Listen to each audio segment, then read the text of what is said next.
Good morning, and how are you? We've made it to Friday, the end of the week. I hope you had I hope you've had a good week. It's Caroline from Complete Fitness and Wellbeing with your 5 moves in 5 minutes.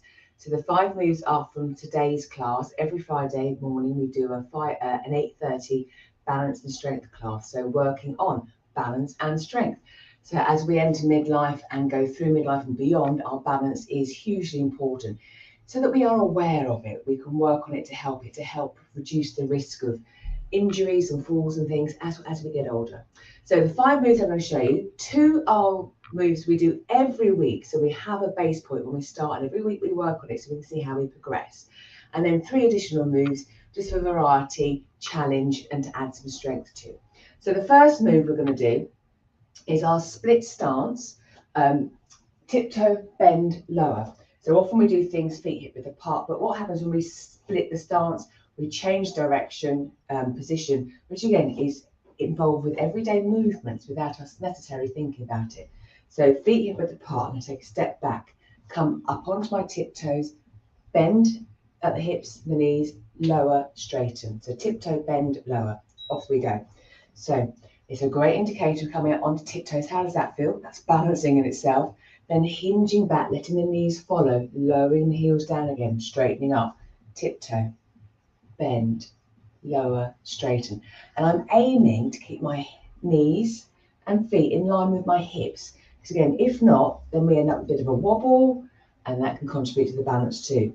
So tiptoe, balance, bend, lower, straighten, tiptoe, bend, lower, straighten. You could hold a weight if you wanted to, for some extra resistance. And we always do 2 rounds, so I would have my other leg leading in that second round. So just from the side for you, tiptoe, bend, lower, straighten. Next move, we're going to do a heel to toe with a little sit down. Not literally sitting down, but like a mini squat. So that heel to toe, feeling the heel connecting with the toe, feeling that connection with the floor. So I'm going to take that step forward, hinge back, aim to sit down, stand, heel to toe.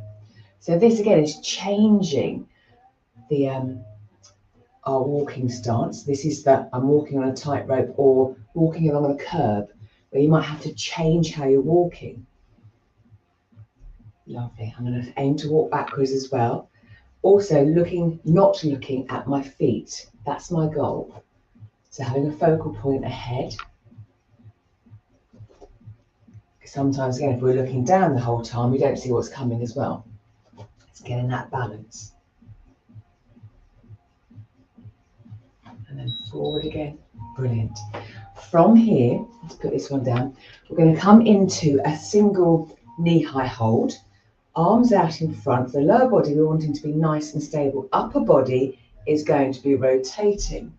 So again, we're transferring all that balance onto one side. Anytime that foot can come down. So if having the knee high was too much, we could again just have the foot hovering off the floor, or even resting a big toe on there. And the upper body, we're creating that rotation, which is challenging the grounded leg. Now my left foot is really wiggling away. I'm trying to keep it gently planted, toes connecting, ball of the foot, heel of the foot.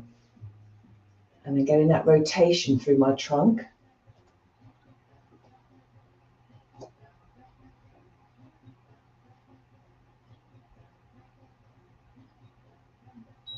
Lovely.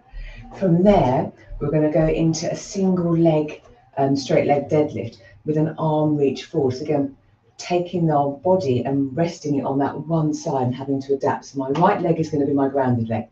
My left leg, I'm going to step it back, begin to hinge, and then my left leg can come up as far as it wants to. And then can I bring my arms out in front, reach, come back to standing. Now again, if I didn't want to take my leg all the way back, I could keep the toe tapped on the floor, hinge and reach. I'm still challenging that stability. But can I reach forward? So hey, we're working on a movement we do regularly anyway. And then we're adding more by that stretch, that what's the word? Reaching. What did I say? Wrenching. I meant reaching. So again, my right foot is connected with the floor. Not quite as wobbly as the other movement, but still I'm aware of it. And then the last move, literally a bit of jumping or big stepping. So sometimes, again, we have to walk on the curb. Sometimes we've got to dodge things. So I'm going to take a side step, and then I'm going to take a side step forward, and then back, and side, and forward, and side. So visualizing maybe it's puddles you're stepping over. Again, if we don't want to add that little jump, can we take a wider stride? Step forward. Can we step back? So again, walking backwards as well. If not, turn. And maybe that's something to focus on, being able to walk backwards.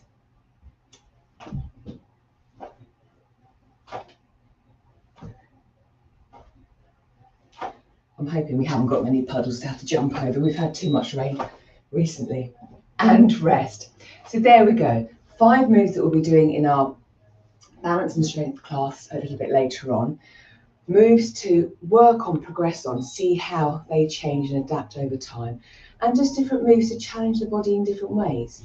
So let me know how you get on. Love to know how your balance is. Is it something you've been suddenly made aware of, or is it something that's on your mind and you're aware of, most of the days, or you take it into account with your workouts? It'd be really good to know. Have a super day and a great weekend, and I'll be back next week. Monday will be cardio and core, I think. So I will see you then. Take care and have a lovely time.